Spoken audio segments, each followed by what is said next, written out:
గురూజీ 72 గంటల్లోనే ఫోన్లోనే అద్భుతమైన జ్యోతిష్య పరిష్కారం చూపిస్తారు. నమ్మండి, నమ్మకపోండి, ఇది నిజం. శ్మశాన కాళి రుద్ర చౌడీదేవి ఆరాధకులు నంబర్ 1 వశీకరణ స్పెషలిస్ట్.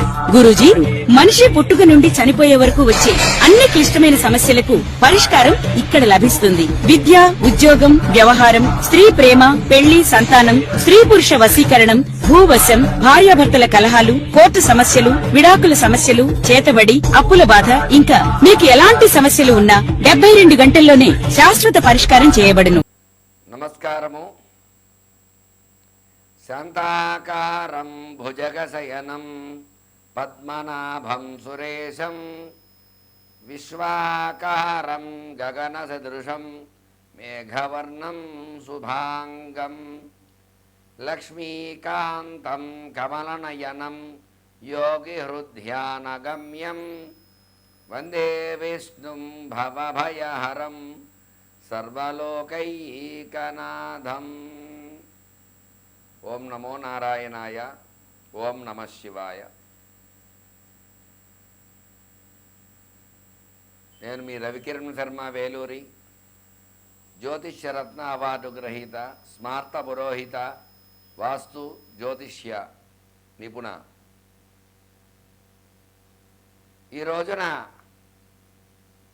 దివి 3వ తేదీ 3వ మాసము 2026వ సంవత్సరము వచ్చినటువంటి సంపూర్ణ చంద్రగ్రహణము గురించి మీకు వివరంగా చెప్పబోతున్నాను. ఈ చంద్రగ్రహణము సంపూర్ణంగా మధ్యాహ్న సమయంలో 3 గంటలకు ప్రారంభమై సాయంత్రము 6 గంటల 50 నిమిషాల వరకు ఉన్నది. సుమారు 3 గంటల 50 నిమిషాల వరకు ఈ చంద్రగ్రహణం అనేది మనకి ఉంటుంది. అయితే మన భారతదేశంలో సూర్యాస్తమయం 6 గంటల 2 నిమిషాలుగా అవుతోంది. కాబట్టి 6 గంటల 2 నిమిషాల నుంచి 6 గంటల 50 నిమిషాల వరకు 50 నిమిషాలు మాత్రమే కనిపిస్తుంది. మరి మిగతా దేశాల్లో కొన్ని దేశాలలో ఈ గ్రహణము వాళ్ళకి సూర్యాస్తమయం అవుతుంది కాబట్టి చంద్రగ్రహణం పరిపూర్తిగా కనిపిస్తుంది. మన దేశంలో కేవలము 45 నిమిషాలు మాత్రమే కనిపిస్తోంది. కాబట్టి ఈ చంద్రగ్రహణాన్ని 6 గంటలకి పట్టు స్నానం అనేది ఆచరించాలి. పట్టు స్నానము అంటే గ్రహణం పట్టిన తర్వాత ఆచరించే స్నానాన్ని పట్టు స్నానము అంటారు. ఇది ఎందుకోసం ఆచరించాలి అంటే గ్రహణ సందర్భంలో మంత్రములు మలినమైపోతూ ఉంటాయి. ఈ మంత్రాలను మరలా ఒక్కసారి ఉచ్చారణ చేసుకుంటే మంత్రాలకి పటుత్వత అనేది వస్తుంది.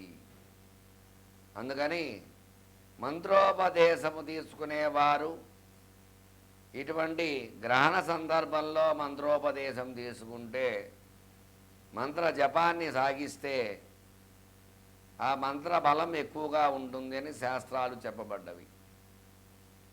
అందువల్ల 6 గంటలకి పట్టు స్నానం చేసి 6 గంటల 50 నిమిషాలు దాటిన తర్వాత విడుపు స్నానం అనేది ఆచరించవలసి వస్తుంది.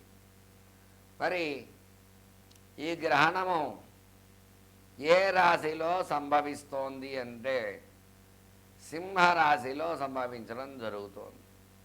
పూర్వ ఫల్గుని నక్షత్రములో సింహరాశిలో కేతుగ్రస్తంగా చంద్రగ్రహణం ఏర్పడుతోంది. అందువల్ల సింహరాశిలో సంభవించడం వల్ల పూర్వ ఫల్గుని నక్షత్రం వారు, మఖా నక్షత్రం వారు, ఉత్తర మొదటి పాదం వారు, సింహరాశి వారందరికీ కూడా ఈ గ్రహణం ఎఫెక్ట్ అనేది ఖచ్చితంగా కనిపిస్తుంది. ఈ సింహరాశిలో ఉండేటువంటి వారు వాళ్ళ నక్షత్రాలకి అనుష్ఠాన జపాన్ని చేసుకుని గ్రహణ శాంతి పూజ ఖచ్చితంగా ఆచరించవలసిందే. అట్లాగే ఈ యొక్క గ్రహణ సందర్భంలో బయటికి రాకూడదు, చంద్ర దర్శనం చేసుకోకూడదు.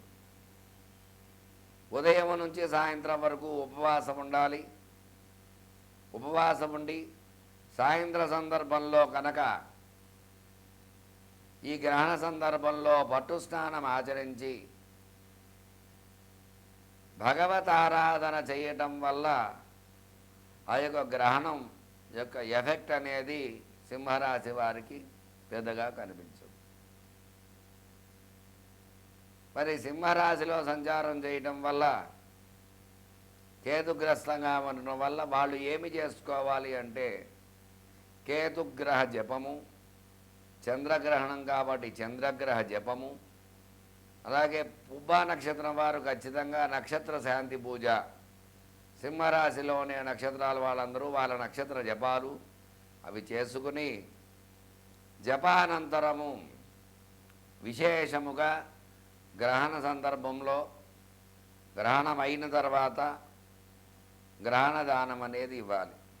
ఈ గ్రహణం ఎఫెక్ట్ అనేది మరలా 27 నక్షత్రాలు తిరిగి రావడానికి 27 రోజులు పడుతుంది కాబట్టి 27 రోజుల్లోపు గ్రహణ శాంతి జరిపించుకోవాలి.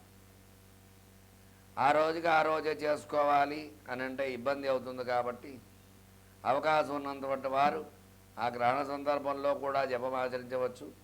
అవకాశం లేని వారు ఆ మరునాడైనా సరే 27 రోజుల్లోగా గ్రహణ శాంతి పూజ జరిపించుకోవాలి. మరి గ్రహణ శాంతి పూజ అంటే ఏమిటి, ఏం చేయాలి అంటే చంద్రబింబాన్ని దానంగా ఇవ్వాలి. కేతుగ్రస్తము కాబట్టి సర్పబింబాన్ని దానంగా ఇవ్వాలి. వెండి బింబము, బంగారు సర్పము దానంగా ఇవ్వాలి శాస్త్రమైతే. అది చిన్నదైనా పర్వాలేదు. ఒకవేళ అది శక్తి లేదు అని అంటే 2 వెండివే తీసుకుని ఆ 2 వెండివి కూడా కాంస్య పాత్రలో నెయ్యి వేసి ఆ నెయ్యిలో ఆ 2 బింబాలు పెట్టి కాంస్య పాత్రతో నెయ్యితో దానంగా ఇవ్వాలి. అట్లాగే కేతుగ్రస్తము కాబట్టి ఉలువలు, అలాగే చంద్రగ్రహణం కాబట్టి చంద్రుడికి బియ్యము, నక్షత్రానికి బియ్యము దానంగా ఇవ్వాలి. అలాగే గ్రహణ అనంతరము పాలు పెరుగు కూడా విశేషంగా దానంగా చేయాలి. స్వయం పాకదానము, వస్త్రదానము, విశేష దానాలు చేయడం వల్ల గ్రహణం యొక్క బాధలు ఖచ్చితంగా తొలగి తీరుతాయి. ఈ గ్రహణం వల్ల సంభవించిన తర్వాత ఎటువంటి అనారోగ్య సమస్యలు లేకుండా, ధన సమస్యలు లేకుండా, సంతాన సమస్యలు, ఉద్యోగ సమస్యలు, వివాహ సమస్యలు, ఎలాంటి సమస్యలు లేకుండా ఉంటాయి. అందువల్ల ఈ సింహరాశి వారు ఖచ్చితంగా కొన్ని నియమాలు పాటించాలి. ఈ గ్రహణం వల్ల 12 రాశులలో 3 రాశుల వారికి అద్భుతంగా ఉంది. ఒక 3 రాశుల వారికి నార్మల్గా ఉంది. ఒక 3 రాశుల వారి మిగతా 6 రాశుల వారికి మాత్రము కొంచెం ఇబ్బందులుగా ఉన్నాయి. అందులో భాగంగానే వృషభ రాశి వారికి అద్భుతంగా ఉంటుంది. అలాగే మకర రాశి వారికి కూడా చాలా అద్భుతంగా ఉంది. తులారాశి వారికి కూడా చాలా బాగుంది. ఈ రాశుల వారు ఈ గ్రహణం వల్ల వాళ్ళకి కలిసి వచ్చే యోగంగా చెప్పుకోవచ్చు.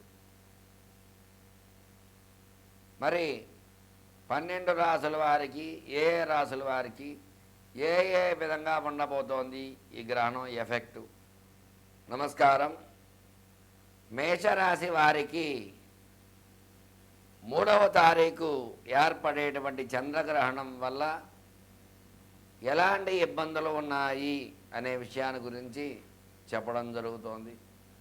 మేషరాశి నుంచి 5వ రాశి సింహరాశి కాబట్టి ఈ యొక్క సింహరాశి వల్ల ఏర్పడేటువంటి ఈ గ్రహణం వల్ల శరీర రుగ్మతలు ఏర్పడే అవకాశం మేషరాశి వారికి ఉంది. ఉద్యోగస్తులకి చిన్న ఇబ్బందులు వస్తాయి. చదువుకునే పిల్లలకు కూడా చిన్న అనారోగ్య సమస్యలు వస్తూ ఉంటాయి. వివాహ ప్రయత్నం చేసేవారికి కొద్దిగా ఆలస్యం అవుతూ ఉంటుంది.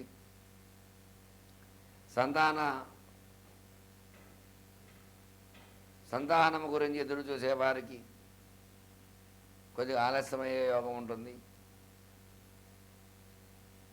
ఈ యొక్క పుబ్బా నక్షత్రంలో సంచరిస్తోంది కాబట్టి అశ్విని, భరణి, కృత్తిగా మొదటి పాదం వారు మేషరాశిలో ఉంటారు. కాబట్టి వీళ్ళు మొత్తం మీద చూసుకున్నట్లయితే వ్యవసాయపరంగా, ఉద్యోగపరంగా, వ్యాపారపరంగా, విద్యాపరంగా ఏ రకంగా చూసుకున్నప్పటికీ కూడా చిన్న చిన్న ఇబ్బందులు ఖచ్చితంగా ఎదుర్కోవాల్సి వస్తుంది. అంటే మధ్యమ స్థానంలో ఈ గ్రహణం ఎఫెక్ట్ అనేది మేషరాశి వారిపై ఉంటుంది. వీళ్ళు పెద్దగా శాంతి పూజలు జరిపించుకోవాల్సిన అవసరం అయితే పెద్దగా లేదు. కానీ ఈశ్వరాభిషేకం చేసుకోవటం ద్వారా ఈ ఎఫెక్ట్ తొలగకుండా మేషరాశి వారికి ఈ యొక్క దానాలు, అంటే బింబదానాలు అవి ఇవ్వక్కర్లేకుండా ఈ 3 దానాలు ఇచ్చినట్లయితే మేషరాశి వారికి అనుకూలతలు ఖచ్చితంగా వస్తాయి. అలాగే మేషరాశ్యాధిపతి కుజుడు కాబట్టి ఈ గ్రహణం సింహరాశిలో ఏర్పడుతుంది. కాబట్టి రవి కుజుడికి మిత్రుడే కాబట్టి పెద్ద ఇబ్బందులు అయితే ఇందులో చేకూరవు. చిన్న చిన్న స్వల్ప ఇబ్బందులు అయితే ఖచ్చితంగా ఉన్నాయి. కాబట్టి మీరు చిన్నపాటి నియమాలు పాటించి గ్రహణ సమయంలో భగవత్ ఆరాధన చేసుకున్నట్లయితే దైవానుగ్రహం కలిగి గ్రహణం ఎఫెక్ట్ లేకుండా ఆయుర ఆరోగ్య ఐశ్వర్యాలతో ఉంటారని తెలియజేస్తున్నాను. నమస్కారం. జ్యోతిషరత్న అవార్డు గ్రహీత వేలూరి రవికిరణ్ శర్మ. మార్చి 3వ తేదీ 2026వ సంవత్సరం పూర్వ పలుగుని నక్షత్రయుక్త సింహరాశిలో చంద్రగ్రహణం ఏర్పడుతోంది. మరి ఈ గ్రహణం వల్ల మనకి 4 రాశుల వారికి మధ్యమముగా, 4 రాశుల వారికి హీనముగా, 4 రాశుల వారికి అనుకూలంగా ఉన్నాయి. అందువల్ల మధ్యరాశుల వారు సామాన్య శాంతులు, ముఖ్యమైన రాశుల వారు విశేష శాంతులు, మిగతా రాశుల వారు ఎట్లాంటి శాంతులు చేసుకోవాల్సిన అవసరం లేదు. అందువల్ల ఈ యొక్క గ్రహణం ఇబ్బందులు కలిగేటువంటి రాశులు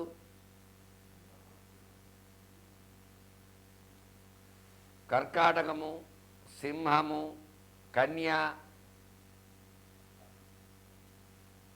వృశ్చికము, ధనస్సు, కుంభము, మీనము. ఈ రాశుల వారికి ఎక్కువ ఇబ్బందులు ఉన్నాయి. కాబట్టి ఈ రాశుల వారు ఖచ్చితంగా గ్రహణ శాంతులు చేసుకోవాలి. మీకు ఎలాంటి శాంతి కావాలన్నా సరే స్క్రీన్ పై నా నెంబరు రోల్ అవుతూ ఉంటుంది. నన్ను సంప్రదించినట్లయితే గ్రహణం రోజు ఎలాంటి శాంతులు చేసుకోవాలి, ఎలాంటి పరిహారాలు చేయాలి అనే విషయాన్ని మీకు చెప్పి ఖచ్చితంగా శాంతి పూజలు చేయడం జరుగుతుంది నా ద్వారా. ఎలాంటి సందేహాలున్నా నన్ను సంప్రదిస్తారని కోరుకుంటూ మీ రవికిరణ్ శర్మ, వేలూరి, జ్యోతిష రత్న అవార్డు గ్రహీత. నమస్కారం.